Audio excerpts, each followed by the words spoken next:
जनसभा में मल्लिकार्जुन खड़गे ने केंद्र की भाजपा सरकार और हिमाचल सरकार पर जमकर निशाना साधा। उन्होंने कहा कि मुझे 9,000 डेलीगेट ने चुनकर अध्यक्ष बनाया है। मेरा चुनाव कैसा हुआ ये सबने देखा, लेकिन भाजपा के राष्ट्रीय अध्यक्ष का चुनाव किसी ने नहीं देखा।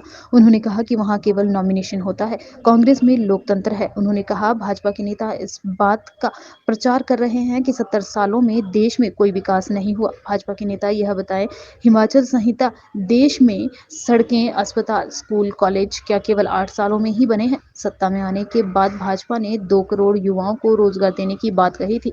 देश में 14 लाख सरकारी विभागों में पद खाली हैं। हिमाचल में 65,000 खाली हैं, लेकिन इसमें भर्ती नहीं की जा रही।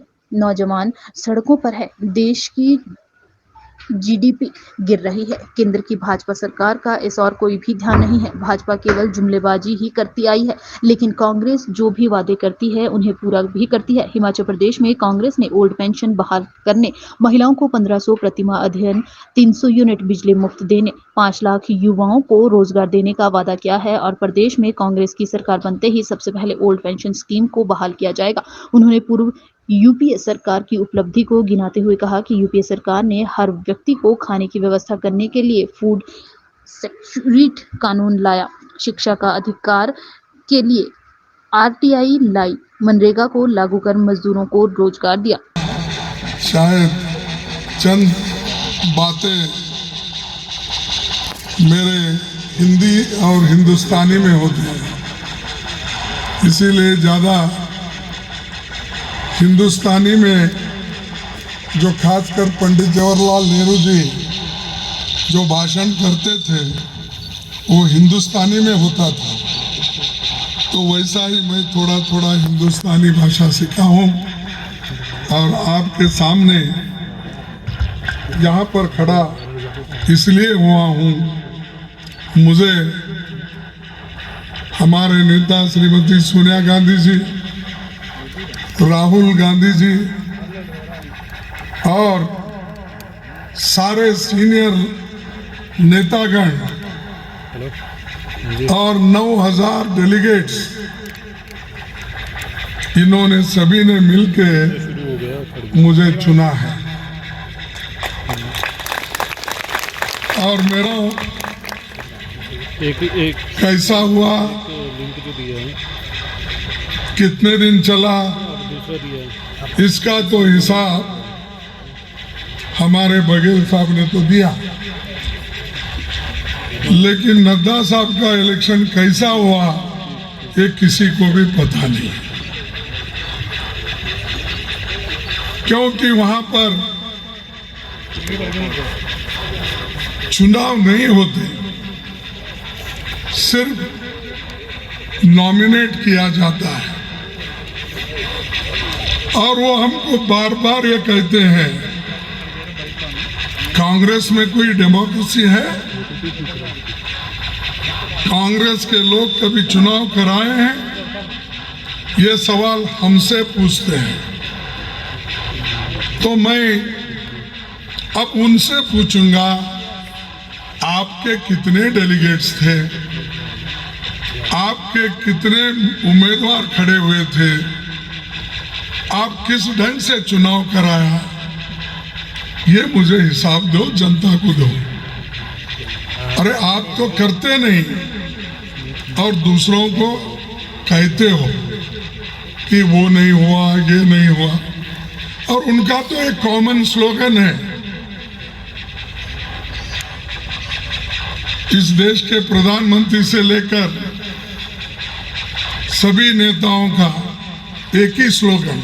मैं जब पार्लियामेंट में लोकसभा के कांग्रेस पार्टी का नेतृत्व करता था, भारी बहुमत से जिताना और बीजेपी कैंडिडेट की डिपॉजिट जब्त होना, ये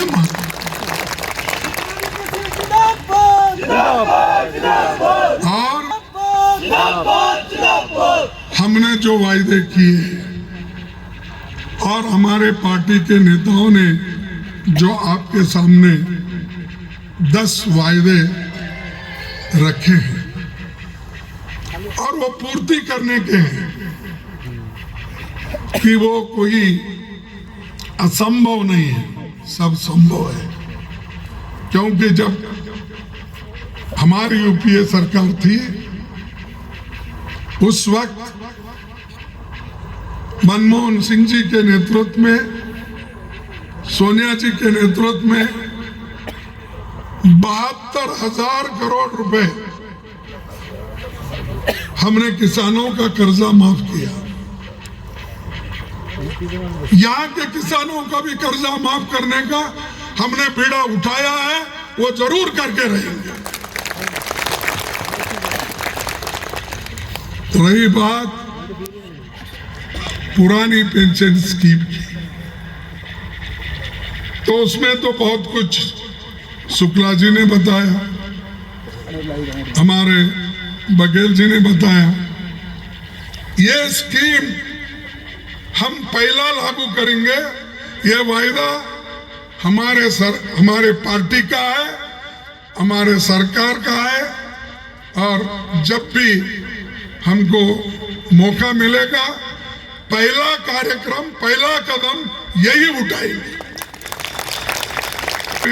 प्रियंका गांधी जी भी बहुत से रैलियां करके आपसे मिले हैं, उन्होंने भी कहा है, और हमारे हर पार्टी के नेता ये 10 चीजों को आपके सामने रखा।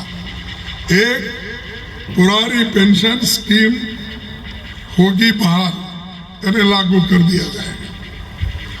महिलाओं को मिलेंगे हर महीने 1,500 रुपए, और महंगाई की मार 300 यूनिट बिजली फ्री देंगे।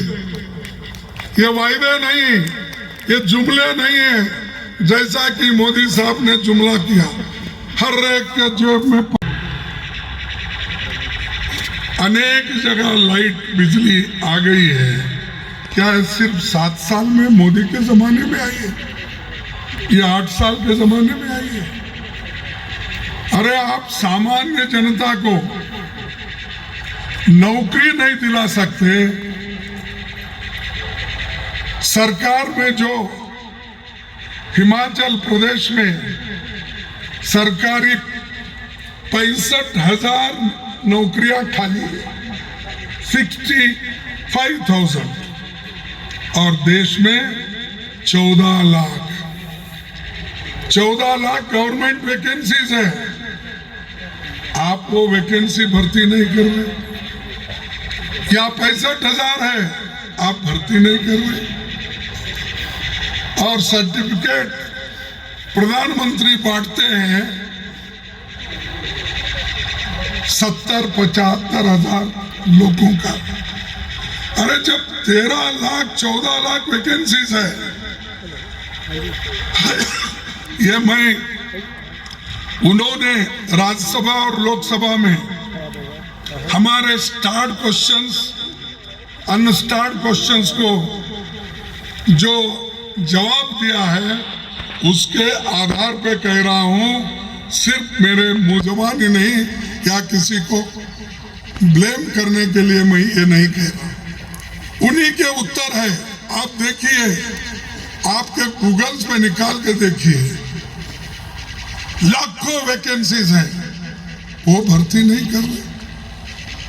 नौजवान आज इतनी जो अनएम्प्लॉयमेंट बढ़ रही है, इसके तरफ वो देख रहे नहीं।